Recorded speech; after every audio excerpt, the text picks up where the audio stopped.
Hi folks, this is me reprising last week's layers video, except this time I've remembered to press record.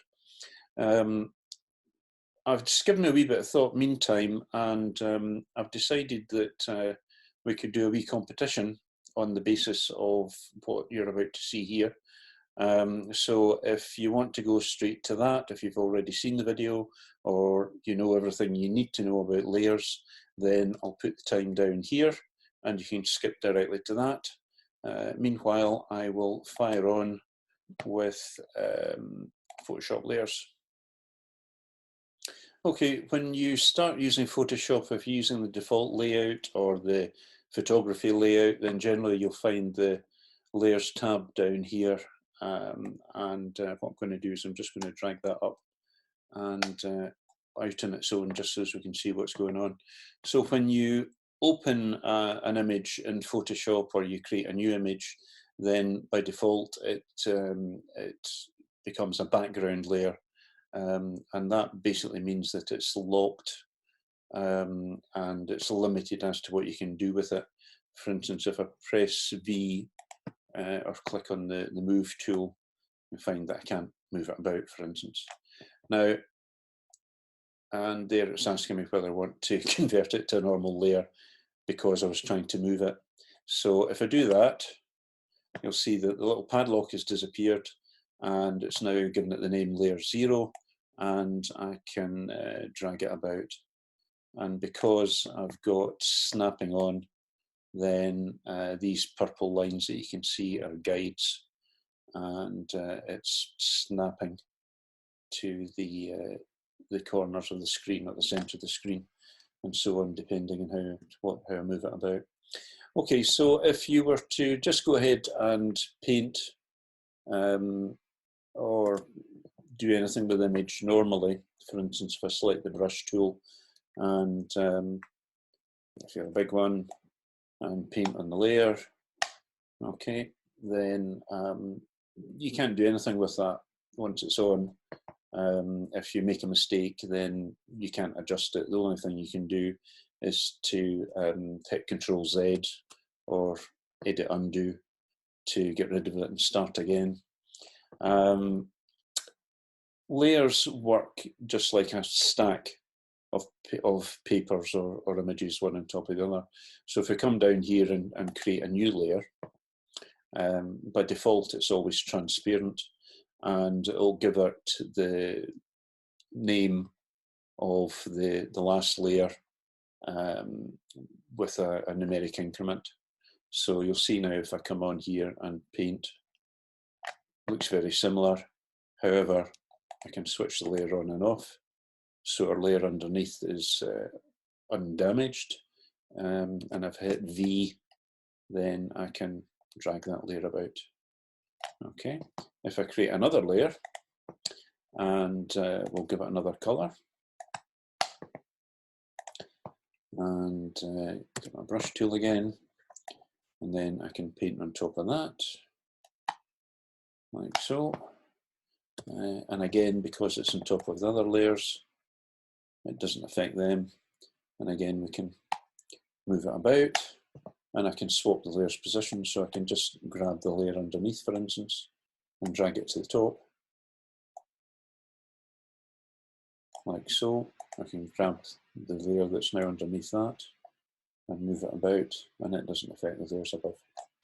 Okay, so that's the basics of layers, and you can create as many layers pretty much as you want. If you want to select multiple layers, click on the first one and then hold down Shift. We'll select the rest, and then you can just drag that down and put them in the bin. So let's look at a couple of practical applications for layers. The first thing I want to do in this image is to brighten up our eye. So just use the space bar here to move the image about in the viewfinder. I'm not dragging the layer. If I use V, then you can see I'm moving it about as well, but you can see in the thumbnail here that I've actually pulled it off the border. So if you're zooming in the image, and you want to just move about, then use the space bar. Okay, so I'll create a new image, and what I want to do is to lighten the retina, the eye. So just get my brush tool again, and I'll bring it down to roughly the same size as the iris, and I'll make my brush white. Now to do that, I can either go down to the colour tab and select white from there, or if we just pick a random colour again, if you hit D on the keyboard, then that switches to the default black and white foreground and background colours. If you hit X, then it toggles between them. So click X to get white, and I'm just going to click over the iris there like so. And then you'll see that if I set the blending mode to overlay,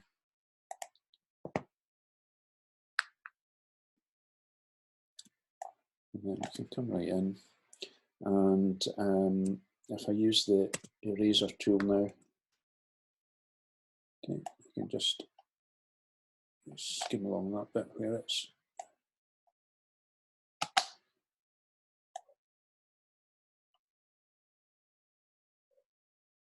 covered by the eyelid. Okay, and then I can adjust the opacity to give me control over that effect. So I can make the iris as light or as dark as I want, just by tweaking that up and down. If I switch it on and off, you'll notice it does affect the black of the pupil slightly as well. So again, I can use the eraser and just click in there to make that darker. Okay, so that's one way of doing that, just using the brush and the eraser tools. The way I would normally do it, though, to give you more control, is to create a layer mask. So if I just start that again and create a new layer, and just do the same steps again. So B for brush, position it over the iris, click, and then again change the mode to overlay. Okay, so this time, rather than use the eraser tool, what I'm going to do is I'm going to create a layer mask.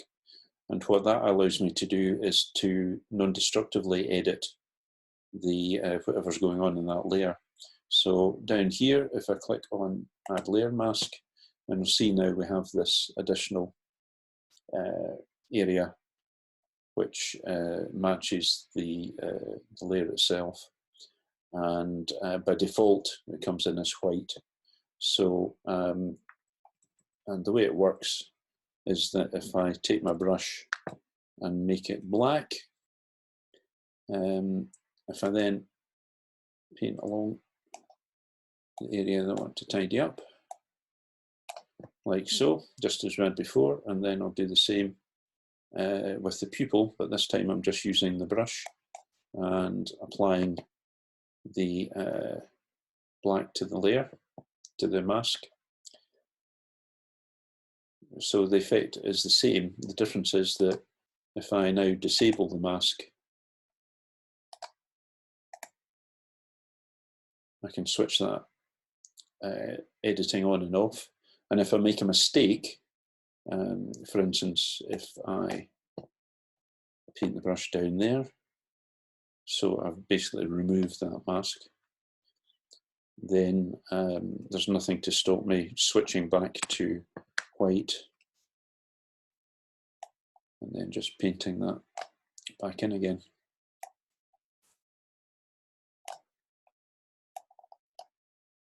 Okay, so the idea behind layer masks is to give you a non-destructive means of editing a layer. You can see better what's going on. If I use the backslash tool, then you can actually see the areas that I've defined using the black mask. So I can actually go in and tidy up the mask there as well if I want. Okay, the fact that these areas there are black doesn't matter because the rest of the image is transparent anyway. Okay, so Control O, come back out. Let's just go in a bit and say that we want to adjust that opacity now.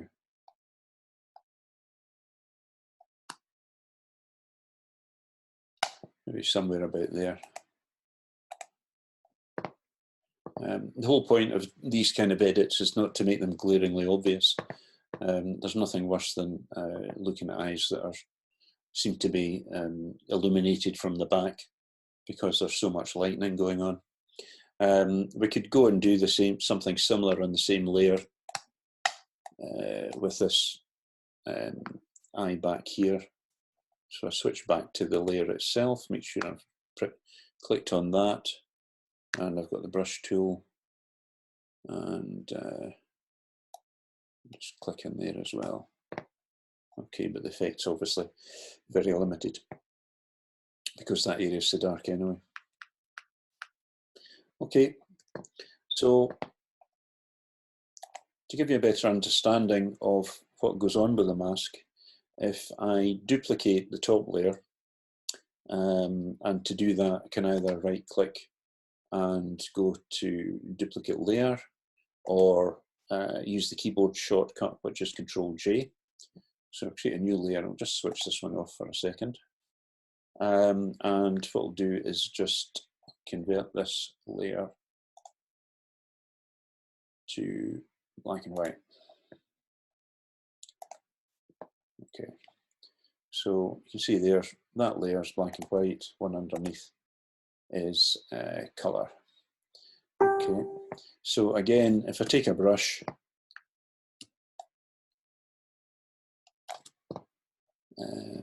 and we give this a mask. Okay, now there's two ways you can do this. If you click on the adjustment layer icon, then by default it gives you an empty layer.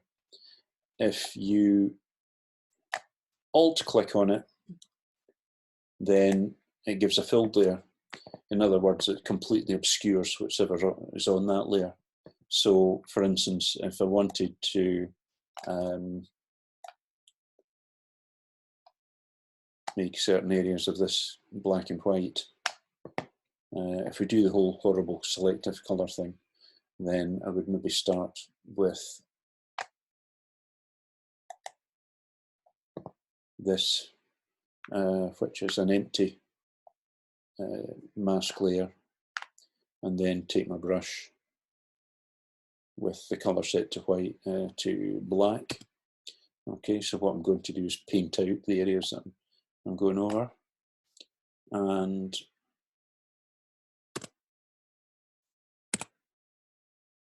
so black, and then you'll see, so just paint over very roughly the area I want to be in colour.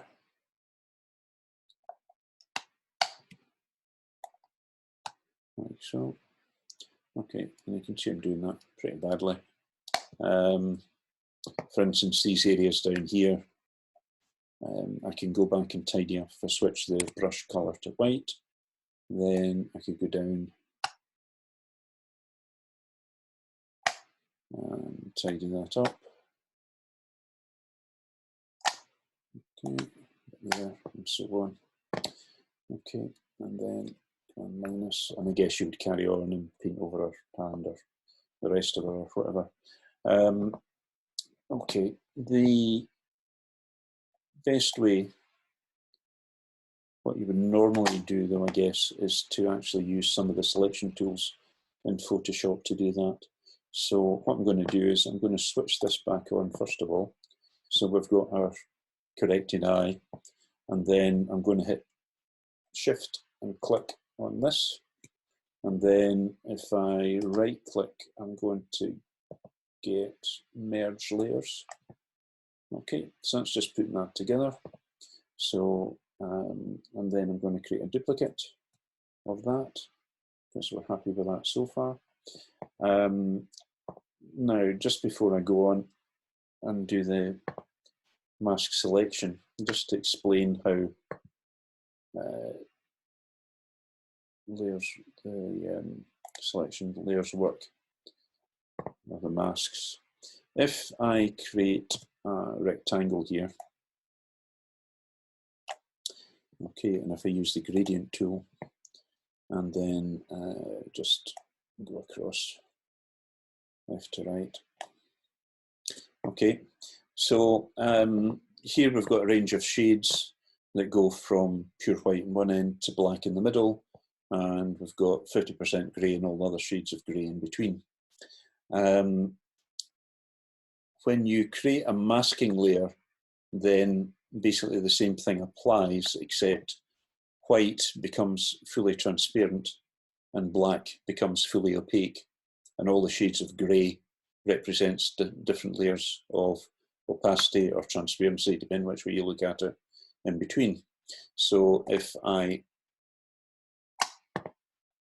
do the same thing on here, if I create a masking layer on there, and again, if I draw a rectangle across, like so, and then G, and I'll just do that gradient again. Okay, now at the moment you can't see any difference because the layer underneath is identical, but if I switch the bottom layer off, you can see the degree of transparency where the gradient's been white at this end, it's fully opaque, and then as we go across, it becomes more and more transparent to the point where it becomes completely transparent. Okay, so you can use that to create different degrees of blending in your layers. So let's get rid of that. Actually, you can see the effect there. If I do Command I, which is to invert, then what happens is the everything that was black that was white, everything that was white was black, and everything in between switches about as well. So we've now got a situation where everything in the outside of the gradient is now transparent. What was transparent before is now completely opaque, and then the transparency increases as we go closer and closer towards white, to the point where it just becomes completely transparent. Okay. Right, so we've got our two layers. What I want to do is to separate the subject out from the background using a masking layer. So what I'm going to do is using any of the selection tools. Various ways you can do this. You've got the quick selection tool, which is the one you would normally use for fairly complex subjects, and you can just drag it across.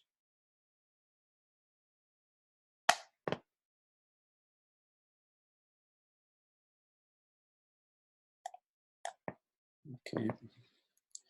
And it's actually, if you're going to do this, it's actually better to do selections a small area at a time, because you wind up with things like this, where it's just jumped off and taken a bit of the background as well. You can hold down the Alt key to subtract, and hopefully I'll get it right. It's a bit of a weird tool because sometimes it gets things absolutely right, and other things that look so obvious in terms of the fact you've got a decent hard edge, and it still manages to miss it. So that'll give you a fairly kind of rough selection. The way to do it with the latest version of Photoshop though in 2020, if I do Command D to deselect all that, is to use the up here select subject. Okay, in Photoshop, we'll just go and have a look at this now and say, yeah, okay, that appears to be what you want to select, and it generally does a pretty good job of it as well. Now, the best way to check what's going on with your mask is once you've made the selection, if you hit the Q key, then you'll see that you now have your subject selected in purple, and it's easier to see where there's any gaps or holes or areas where things have been selected that you don't want selected. So for here, for instance, we've got a bit of the background. So again, in this mode, you can use the brush tool to clean it up. So I want to hit X to give me a white brush, and then, oops, sorry, make sure you've got the brush tool selected. We've got a white brush, and then I can just clean up these areas. We've got a bit going on here under our chin. Okay, just go down there. Like so. And again, this is kind of non-destructive at this point because you can toggle back and forward. If you make a mistake, you can switch to the black brush, and you can paint back in something that you accidentally removed, or vice versa. Let's have a wee look round. There's a wee bit under the hat here, so I want to go white. Where you've got an edge, a relatively straight edge, or maybe a slight curve, if you click once, hold down the Shift key, and then move the brush to the other side, and then click, then it will give you a straight edge. And if you're following a curve, if you do it in small enough increments, then it won't be noticed that you're using a straight edge. So just have a wee skim around. We've got a bit going on here. Now, here's another interesting one where you come into a corner. If I use my Shift click thing again, okay, come back out, okay, and then I can just paint that out. Okay, but you see we've got some areas here, obviously, where it's not picked up the detail in the hair, and we've got some areas there that should be gaps where we want the background to show through. Other than that, it seems to have done a pretty good job. So if I do Command O just to zoom back out, then I've hit Q again, just to switch us back to the normal selection view. And then I'm going to create a layer mask. So I'm just going to click on there. Okay, and again, you can see that the background, the area that we haven't selected, has been removed, but we've still got these kind of dodgy bits there. So what we can do is we can try and clean that up using the selection mask tool. So if I double click on the mask, and you'll see now that we have selection area in green, and by using this refine edge brush tool, I can go around over the areas that I want to tidy up.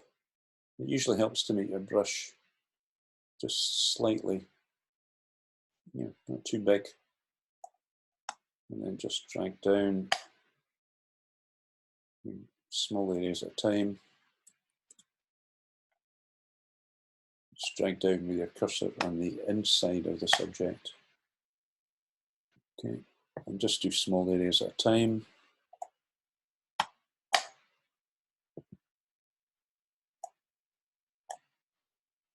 You'll notice that I've got the center point of the brush on the inside of the subject, because I wanted to select the hair and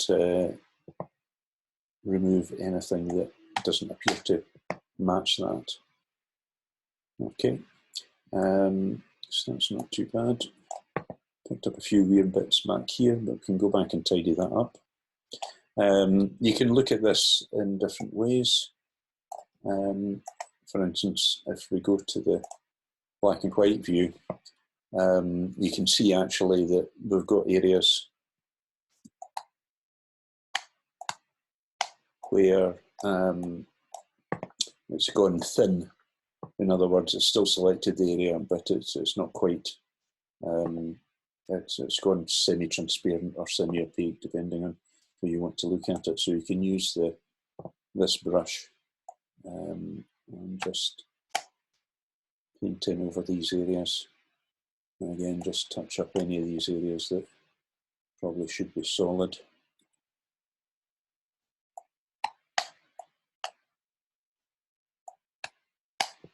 Like so. Don't want to go too close to the edges.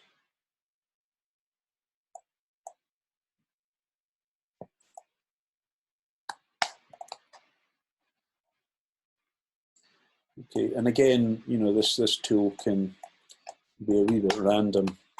But again, if you tidy up what you can,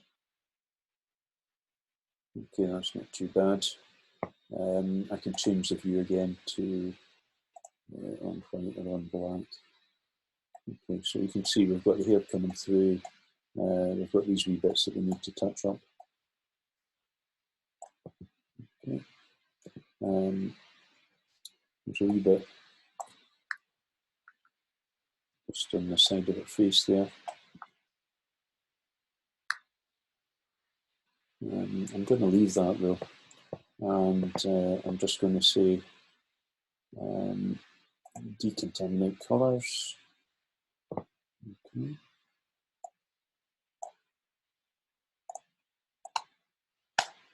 Okay. And what that does is it just gets rid of any kind of weird fringing where there's you know, a clash between the colours of the subject and the background. And I'm going to say I want to output to a new layer with a layer mask, and I'll just click OK. If we do Command 0. Okay, so you see we've got a brand new layer which on the surface appears to be identical to the one below, but it's actually done a better job of this selection area. So I'm just going to dump that one. The reason for asking for a new layer is if it's one of these things that's so complex that you might need to go back and start again, then it's a good idea to keep a master layer that you can kind of fall back on.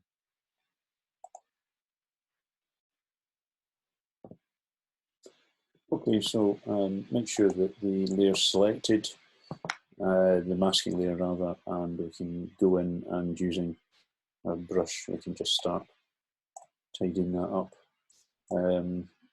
Obviously we want to get rid of obvious bits which relate to the background first of all. In here, and again just using the brackets keys to increase or decrease the size of my brush. Okay, you see this wee bit here, for instance, where I've kind of chipped away a wee bit at the edge of the hat. So I'll just switch back, smaller brush, and then if I use my shift click thing again, I can build that back up. And right. Okay, and you see some of these areas here which I've got kind of thin. The masking has kind of eaten into it. I can't quite decide whether it's supposed to be opaque or transparent, so it's done neither. So what I'm doing now is make sure that my brush is fairly soft edged. I don't want it to be 100% soft, but somewhere in between. And sorry about the mouse jumping about, it's because I've got the mouse in my other hand, I can't put it down. And then just paint over these areas, being careful not to go into the fine detail bits.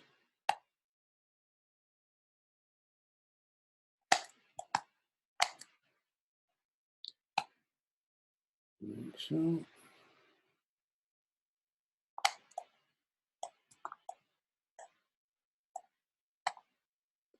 You can actually go back in to that mask selection tool at any point if you wanted to try and refine detail from there. Just going to bring it down there like that.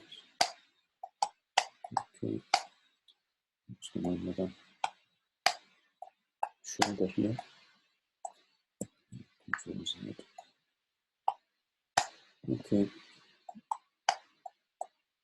Quite often we want to show, you know, these fine hair details and so on. We'll switch to X. Give me that. I'm going to do is change the brush type to overlay. Okay, and if I do that, then what happens is that on the mask, because it's just working black and white, if I use black, then what it tends to do is once if it finds a shade underneath the brush that is darker than 50% grey, then it will try and erase it. If I make the brush white, then if the sub under the brush is brighter than 50% grey, then it will try and make it opaque. So you see here now, by using a white brush with the overlay mode selected, that it will actually kind of put back some of that hair detail, but leave the selected bits, or the bits from the background, remove them from underneath. Now the effect of this is cumulative, so that if you keep doing it over the same area, then parts that the brush has made lighter or darker will then more likely to be affected by another pass of the brush. So you may find yourself building things up that you don't really want to. You can see I'm starting to get quite a lot of the blue spill from the background through here, but I'm not going to spend ages on this at the moment. Just combine, clear some of that up. And similarly, if I switch back to the black brush and come down, then you can tidy up some of these fainter images, areas. Like so.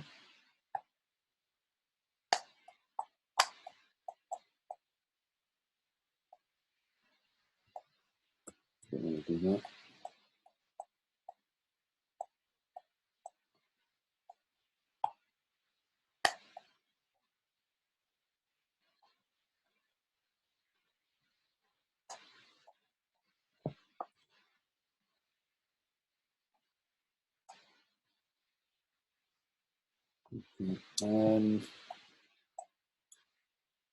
So I'm not going to spend ages on this. So you find with masking, I mean, sometimes it's really straightforward. Other times you go back and forward, and it can be a nightmare. Particularly you've got something like this where you've got like flyaway here. What I'm going to do here is just going to put the brush back to normal, and I'm just going to put them down this edge a wee bit. I'm just going to smooth it out. Get a wee bit of spill there. I would normally be doing this with a tablet, but because of we've got to work putting this together just now, I'm using a mouse, so it's not that great. Okay, let's have a look. 0. Okay, we can look at that. And you recall we had this wee bit in our face here, which clipped. So again, just with black brush, and I'll just click and then shift click along that, and right there as well. Looks all fine.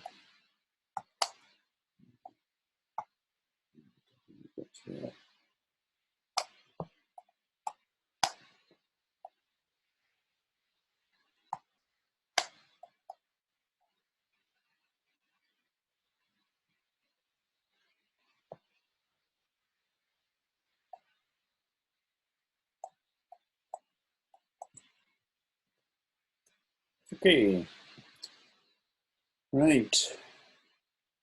So if I switch that background layer on and off now. You can see we've got the same thing, but we've selected outer subject. The next thing I want to do is to try and bring out the colour in this dress. Now, although on here it's very dark, it actually is, it has a kind of high sheen to it. So just depending how the light's falling on it, it becomes a lot more saturated or darker. So what I'm going to do now is I'm going to use a couple of adjustment layers. Now, adjustment layers are, again, a non-destructive method of applying a correction to the image. What I'm going to do first of all is I'm just going to use the selection tool to just try and pick up the dress, like so. That was pretty good. We've got a wee bit down here. If I use the, just zoom up. Okay. Again, if I hit the Q key so I can see the mask from this point, it's probably the quickest way of tidying up. And again, just using the brush tool, oops, make sure you've got the brush tool selected. And then you can just clean up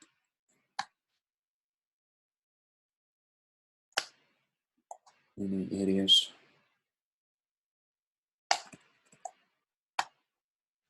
Like so.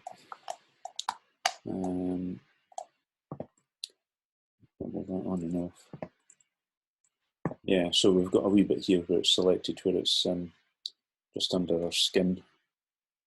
So I'm just going to click, make the brush a wee bit smaller. Just click along that edge. Something like that. Well, I've got the quick masking tool selected, just to show you. Again, that's toggle on off with Q.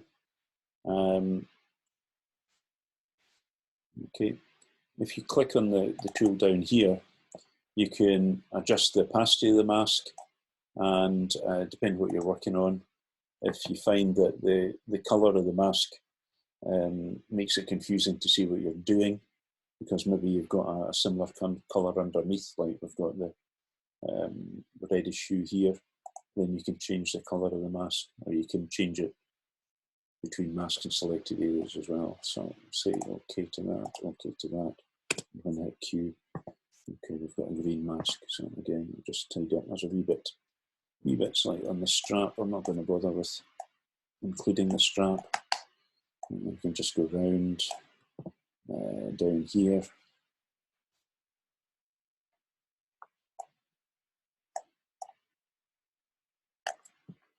Okay, I'm going to paint that in.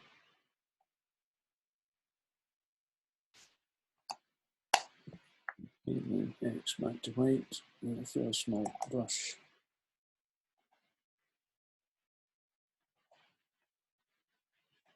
Up and down, just Q, see what's going on.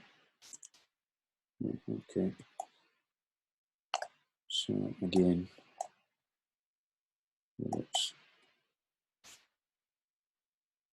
picking up the skin tone, so I'm just using shift click again in small increments just to try and pick that up.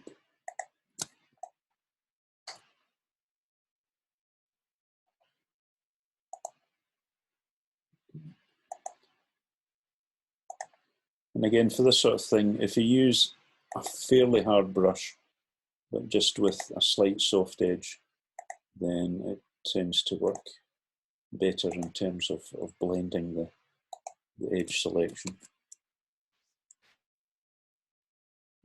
I can do this bit again.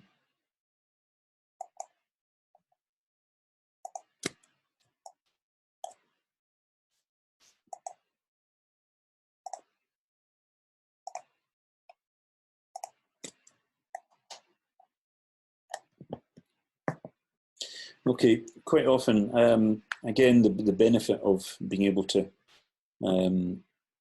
go back and forward in this with the brush tool is that if you come to an area like this, where you need to select into this sharp corner, then if I just come down, okay, so if I go right in here, then obviously I've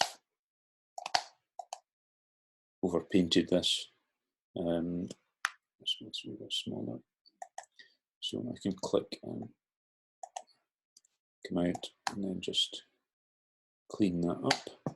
And then all I need to do to fix that is to switch back to the opposite brush and then just click down to clean that up. In fact, not really made a very good job of it. Okay, again, you get an idea. So come back out, let's see how we're doing. Okay, so selected that. Now what I want to do two things. I want to adjust the midtones of the dress, and I want to adjust the saturation. So I'm going to create two adjustment layers. So if you click on the adjustment layer button down here, and then scroll down, and I want to do levels first of all. Okay, so you immediately get a levels tool which looks just the same as if you'd done Command L to get the levels tool normally to adjust the whole layer. And then if I adjust the midtones back and forward here, you can see I can bring up the middle tones of the dress without affecting the shadows of the highlight. So I want it somewhere about there. Okay. If I wanted to dull down the highlights, I could grab this bar here and do that, like so, to make it darker. If I wanted to bring up the shadows, I can pull that up like so. But okay, so I'm quite happy with that. So I'll switch that off. Okay, now you'll see now we've got in our stack of layers this adjustment layer, which at the moment is on top of everything else. So the effect it's having is all the way through the layers. So if I switch this layer off, then you'll see no difference. If I create what's called, convert it into what's called a clipping layer, so we only want it to affect this layer that's immediately below it. If I right click and then select create clipping mask, okay, and you'll see now that the adjustment layer kind of dives in to the right, and you've got a wee arrow here pointing down to show that it's only working on the layer underneath. Now at the moment, again, you can't see any difference, but if I now switch that layer off, then you'll see that the layer underneath is no longer affected. Okay, so I'm going to do the same thing, except I want to pump up the saturation a bit. So I'll get a hue saturation layer, and I've got the same tool there. And again, you'll see if I want to clip that, then this little tool here does the same thing as selecting layer and selecting clipping mask. So if I do that, okay, and again, it's now stacked on there, and I can pump up the saturation.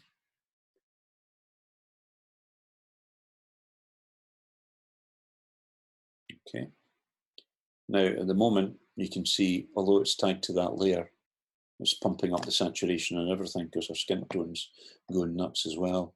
However, if I Command or Control click on the layers mask, which gives me a selection, and then making sure that my hue saturation layer mask is selected, I can then, if I do Shift Backspace, I can fill that area initially with black. Okay, And if I do Control D to deselect, okay, now you see we've got the opposite effect of what we intended, because the skin, the rest of the layer, has been saturated and the dress hasn't. So I just need to make sure that the selection mask is selected and do Control I, and then it toggles that back. So I can now go back at any point to this tool and get up the properties dialog, and I can increase or decrease saturation. If I wanted to make it another color, I can grab hue and change the color like so. Okay, and I'll just leave it on the red for now. Okay, if I want to reset at any point, then you can just click here to reset. And if you want to just see what the effect is with or without the adjustment applied, then you can toggle it on and off there as well. And if you want to just ditch the whole thing, then you can click on that. So switch properties off. Okay, and then do Command O, and there you have it. So just finally then, just to prove what's going on, if I switch the layer on and off, you can see the difference there. Okay, and then just to illustrate something else, something called smart objects. A smart object, when you create a layer or convert a layer to a smart object, if I do right click and then select convert to smart object, then what happens here is that Photoshop takes that layer or layers, because you can do it with multiple layers, takes that away and puts it somewhere safe. So no matter what you do with it, it is not affected. So if you do a transformation and then put it back, then it always works from the layer that's buried within the smart object. So again, it's a method of working non-destructively. If I just undo that, just to show you what I'm talking about, if I click Alt on there, just so this is the only layer that we're looking at. If I do Control T to transform, and I scale this way down,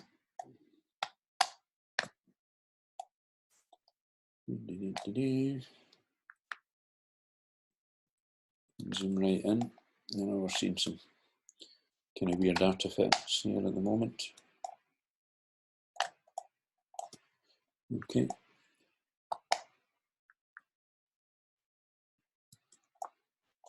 Okay, so I Command, and you can see now that that is horribly pixelated. Okay, so if I now try and bring that back, start scaling back up, zoom out, you can get the handles.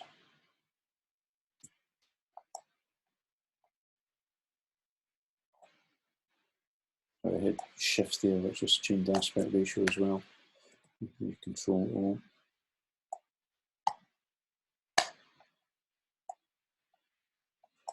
Okay, so you can see there as I bring it up.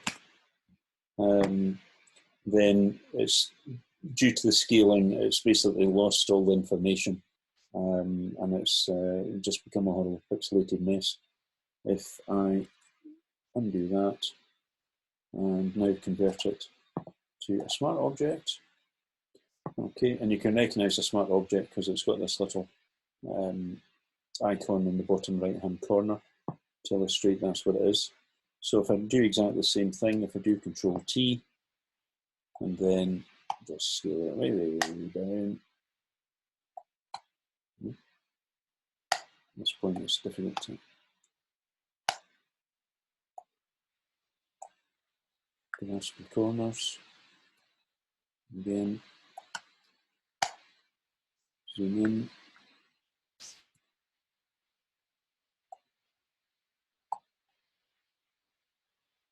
Okay, accidentally put the warp tool there, but same thing applies.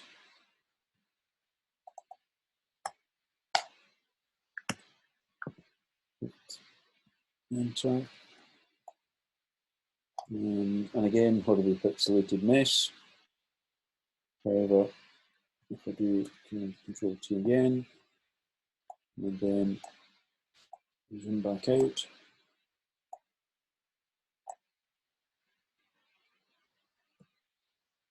okay, I don't know what I've done to make it warp all over the place, but it serves as a good illustration of what's going on anyway. So if you keep doing that, roughly right, and then scale up and see the whole thing.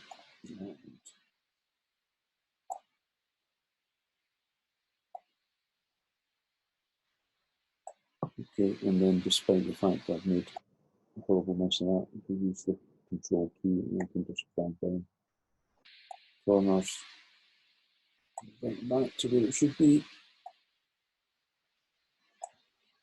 like so.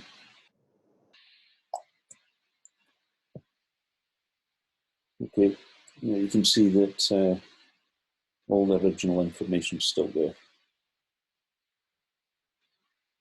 Okay, so that's the benefit of Smart Object. Another thing you can do with a Smart Object, I'm just going to hit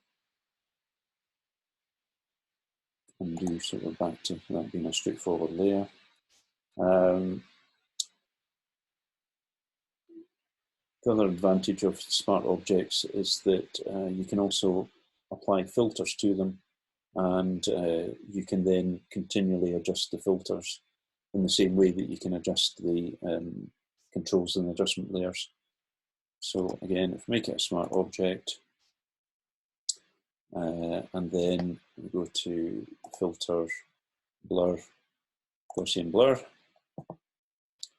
and we up that like so, and just switch on the other layers again. Okay, so you can see we've now got a nice defocused background, whereas our foreground subject, which is on the top layer, unmasked, is sharp. Okay, one thing you can see is that we've got a wee bit of a kind of funny haloed edge going on round about here, which you might not necessarily want. What we do is if we go into the Smart Filter, so we can alter the contents of that just by double clicking, and it'll open up like a new image. And what we really want to do in this case is kind of get rid of Savannah. So what I'll do is I'll duplicate the layer again, just to be on the safe side. And I'm just going to select the normal lasso tool, and I'm just going to, that's not the one I want. Select the normal lasso tool, and I'm just going to kind of loop around roughly on the outside.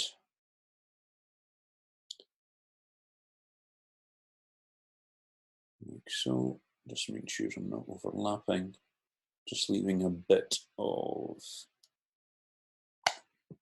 background round about. So we've just got a rough selection, and then we go to edit content. Oh wait, I'm just going to use select fill and select content aware,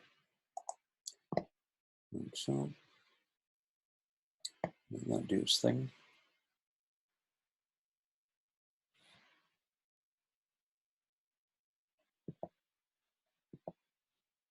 So inside the Smart Object, we've basically got another set of layers where you can do anything you want to it.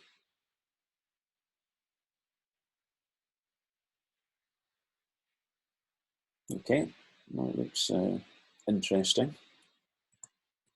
Deselect that, and then if I just close this and save it,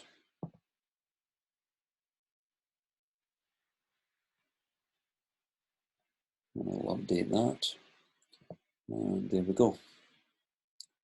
So we've now got a nice sharp foreground subject and a nice defocused background. But because, again, it's in our smart layer and we've got a smart filter, we can then go in, we can edit that blur. So if we think it's too much, we can pull it back. Okay, just make it a bit more subtle. Or you can take it completely bonkers, like so. Okay, so I think that should be sufficient just to cover the basics of layers for the moment.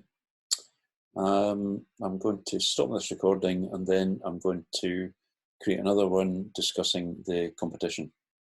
Okay, competition time. So if you watch the previous part of the video on using layers and so on, or if you just want a wee tester to see how you got on with it, I've come up with an idea for a wee competition, and I'm calling it selfie isolation. Okay, so the idea is that I want you to take multiple pictures of you doing something. It can be a fun thing, it can be an ordinary thing, anything you like, but you must take at least 2 pictures and then use layers to blend them together. So what you do is you set up your shot, lock the camera down, put it on a tripod if you've got it on a tripod, fix your focus, fix your shutter speed and your aperture, work out your exposure. And then take at least your 2 images. You can take as many as you want, but must include you in each one doing something. And then I want you to put them together, as I'll show you in just a minute. And the best entry, as judged by me, I'll give you a week to do it, will win.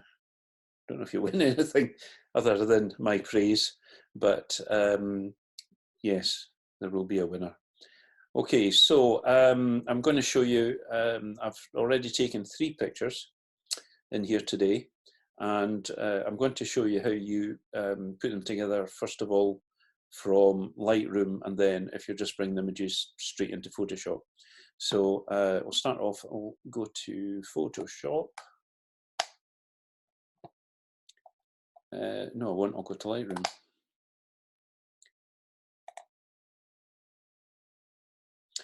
Okay, so I've already imported 3 images into Lightroom from my card.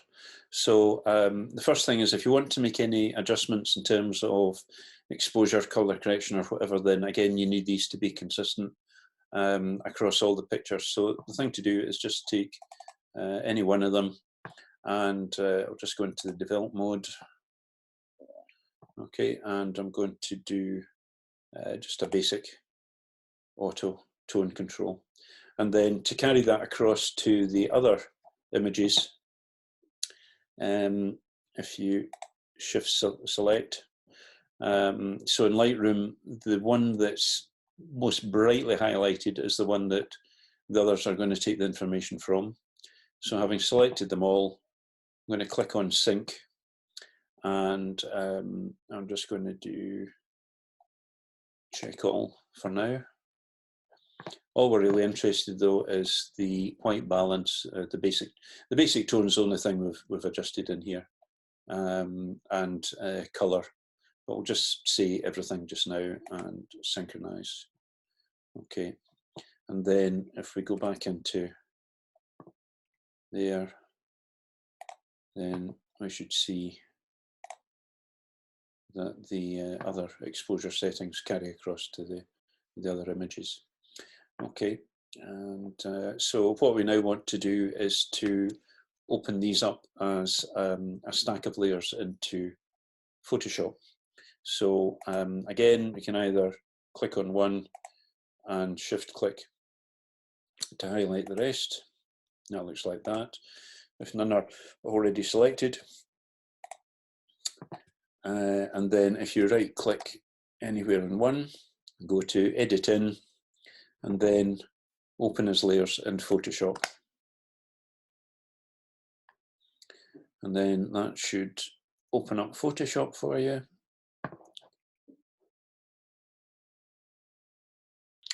Okay, so if we've just loaded the files in using Lightroom, what I want to do just to make sure that everything's aligned correctly, if we select all the files, because although you may have had the camera on a tripod, it could have been a slight vibration through the floor or whatever. So what we do is just click on one image and then hold down Shift and click to select them all, and then go to Edit and then Auto Align Layers, and then just select Auto again, click OK.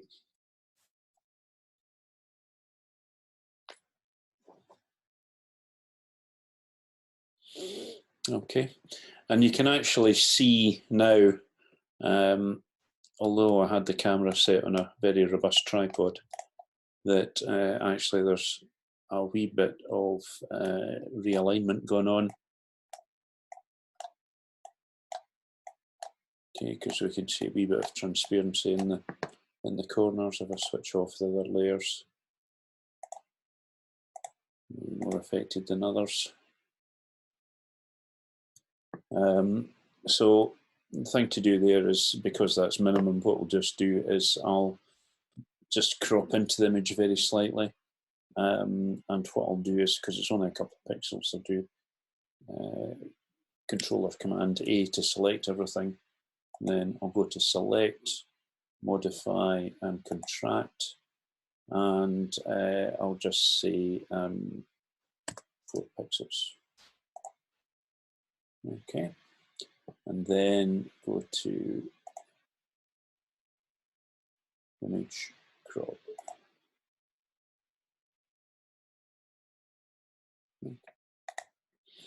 Okay, so rather than going to Open to load the files, go up to File and then Script and select Load Files into Stack. Okay, and then from there you can go and select your files.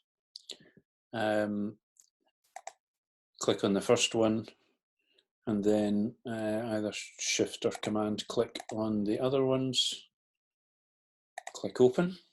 Okay, and then you see the files here, and it asks whether you want to automatically align the source images, so you want to do that.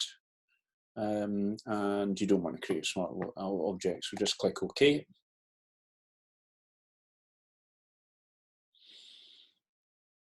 And then that will bring the 3 files into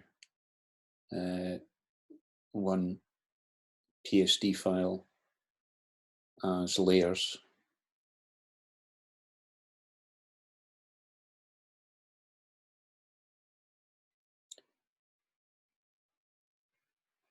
Okay, and again we can just check that we've got them in the right order. So we need this one at the back because this guy's behind everybody else. The other 2 aren't in contact with one another, so it doesn't matter which way around they are, but as it's come in, that's fine.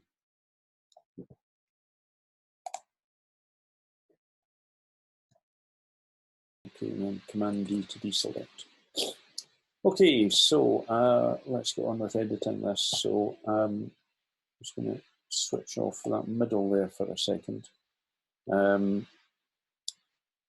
On the top layer here, what I'm going to do is just select that on its own.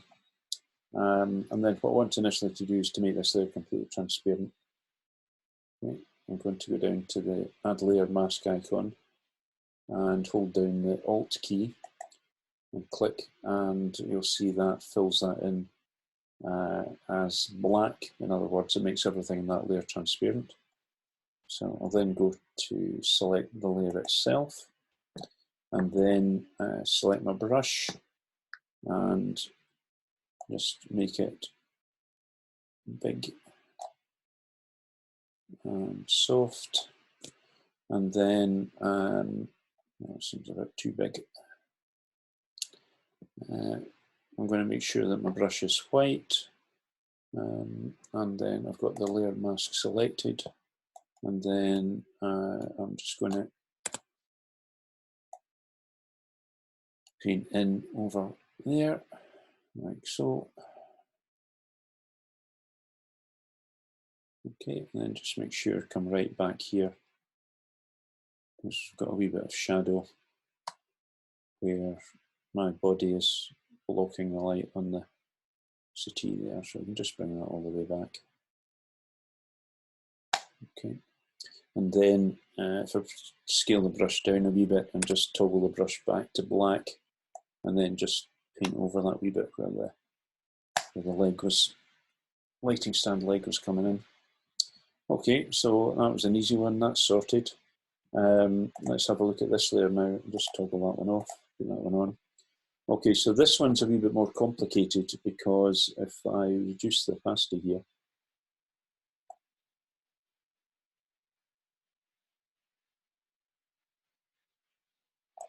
then obviously there's a fair bit of overlap between these two figures. So I'm going to have to carefully select the area around the guy with the camera. I'll just bring that opacity back up. And what I'm going to do first of all is we're going to use the selection tool. I'm going to use one of the new ones. I'm going to use the object selection tool, and we'll just have a wee look at some of the controls. I want to make sure that sample all layers is off, because otherwise we're going to start picking up and selecting items from the layer underneath, which we don't want. Enhance edge, I'm going to leave on. Very unusual that you'd want to switch that off. And I'm going to use the lasso tool versus the rectangle. Which of those you use is up to yourself. One might work better than the other. And it's usually a case of finding out if one works, then that's fine. If not, try the other one. These icons along here, new selection, which is default, add to the selection. So once you've created a selection, you can add to it. Subtract to selection, the opposite, and intersect. Now, find it easier just to leave it on the new selection, because with that, once you've made your selection, you can use the Alt and Shift keys to add or remove from the selection without changing the tool. So just using my spacebar to drag across and zoom in, and okay, that's all fine. So I'm just going to roughly draw with the lasso tool around here. I don't have to bother about getting the whole body in, we're just interested in the bits that are going to overlap. Okay, well that's certainly interesting. Most of it looks pretty good for some reason. It hasn't selected big chunks of my head, but we'll give that a go. So I'll hold down the Shift key, and then I'll just lasso again around those areas. Okay, and then in here.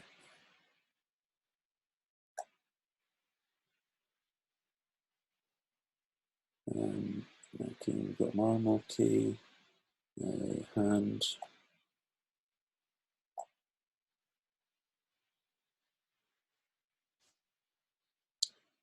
Okay, the moment it seems to be, if I hit Q, okay, we can see what's selecting and what's not. So what I'm going to do is just zoom in, and we can see what's happening. So I'm going to hit Q. I'm going to switch to the quick selection tool, and then just paint in here, because that should be fairly straightforward. Just get the camera body there. No, so sometimes it'll just jump right out. I'll come back to that and I'll sort that with the brush. Just a wee bit on the beard.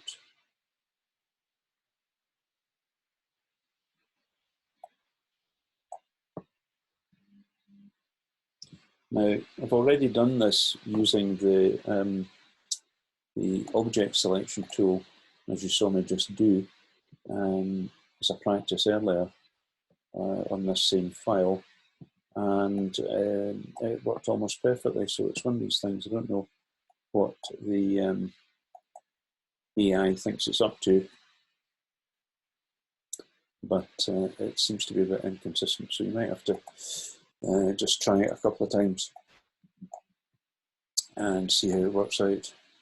Okay, so mostly, see, there's just wee bits here, so I'm just going to hit Q, and then I'm going to get my brush tool, bring that way down, and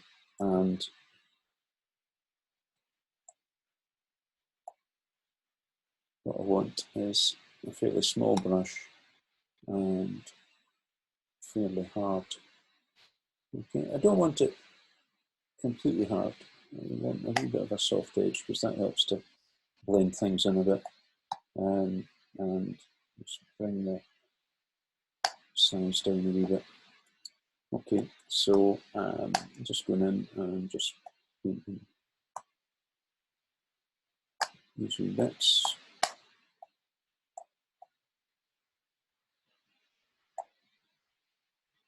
Okay, a bit smaller. Oops.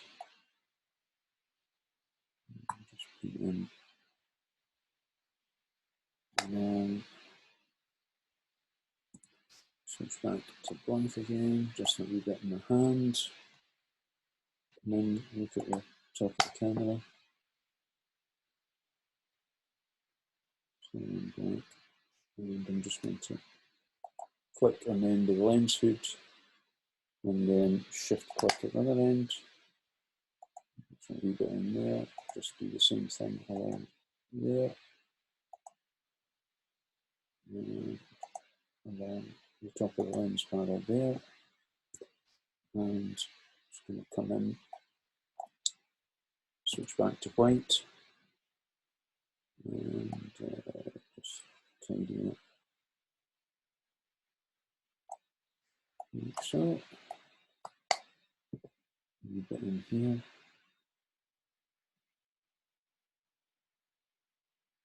Right. So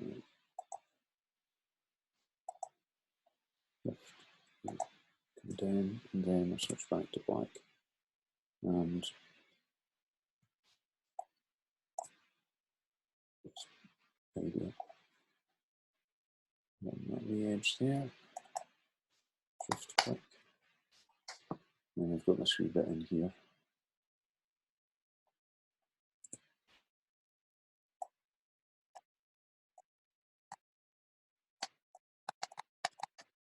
Again, sometimes with these finer areas, it's easier just to use a bigger brush to knock it out and then go back and tidy the edges.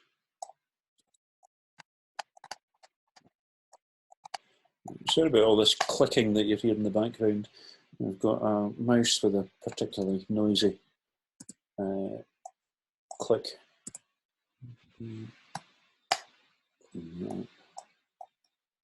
Okay. Zoom out again, see what's going on. Okay. And a bit instead of it. Top of the radiator.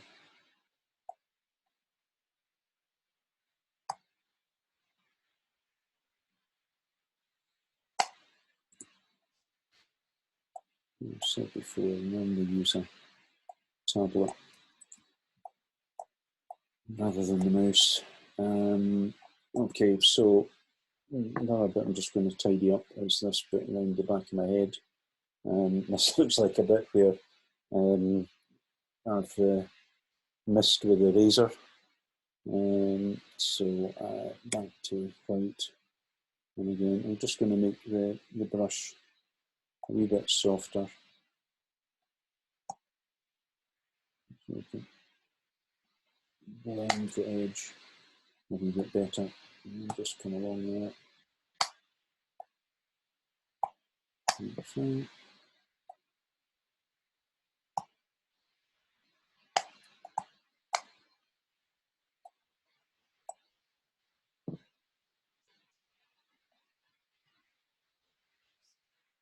And there's a bit slipped in there as well, isn't there?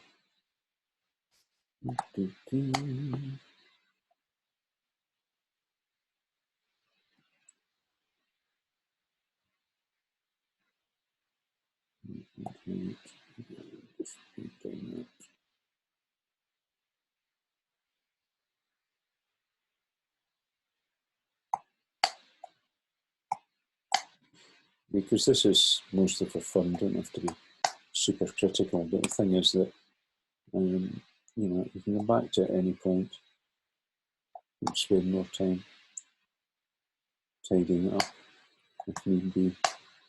Seems to be a slightly odd bit just going on the side of my arm there as well. It's not going to do, so I'm just going to clean that up. Obviously it's picking up the edge of the hairs. Just put that back in because that's slightly soft. Just bring it down again.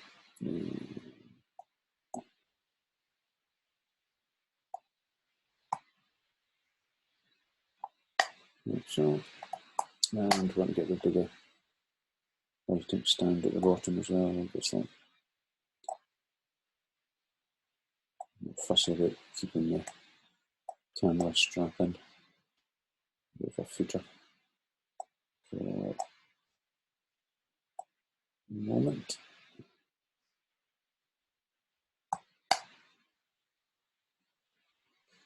Okay, and Z will come back out and Q. Okay, and then I'm just going to hit add layer mask. Then disappeared. And we can zoom in now and we can just have a look and see how that's going. That's pretty good. Got a wee bit of jaggy around there. Still got now got this hard line around the back of my head. So this has been on the mask, still in the brush tool, and I'll just use black just to tidy it up a wee bit. X. Bring that back.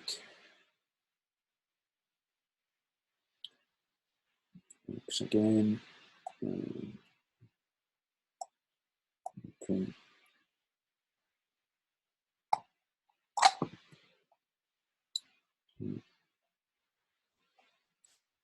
Just get rid of this hard line around the back of my head. It's not quite a lobotomy because you do that around the front part of the brain. But set nerve in a few lumps in. Okay, I'm just going to tidy this up as well. So just using the brush just to go back and forward.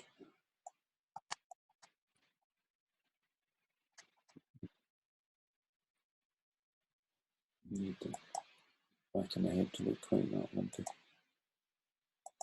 Just use the vanity, folks. Okay, so that kind of works.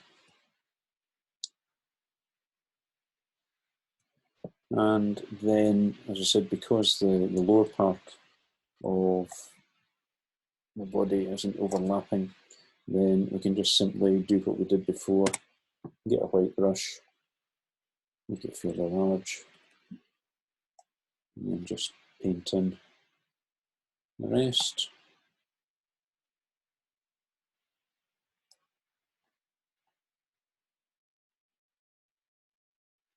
Again, going around the furniture as well, just make sure we get the shadow in.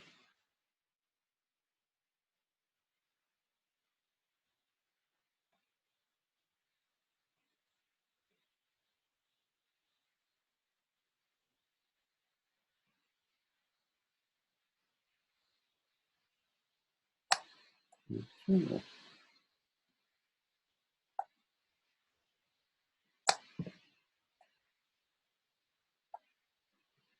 Going to have another competition where somebody will have a lottery to see who can guess how many times I said like so in the course of these videos. So Command O. Click, bingo, there we go. So once you've done that, you can just save that as a Photoshop file if you want to come back and empty it. If you want to come back and edit it. Then just you can save it or export it out as a JPEG to put up on the Facebook page. Okay, so let's set its size width to 2000. If you automatically scale that down, JPEG, set the quality to about 70. Copyright and contact info, yes. Convert to sRGB, always important, because if you don't use the sRGB color space when you put something up on the web, then all your colors will come out strange. And then just export.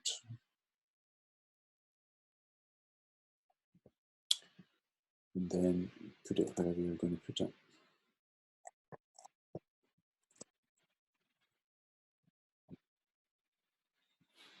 Okay, there we have it. Stop sharing. So good luck with that. Let's see your own efforts.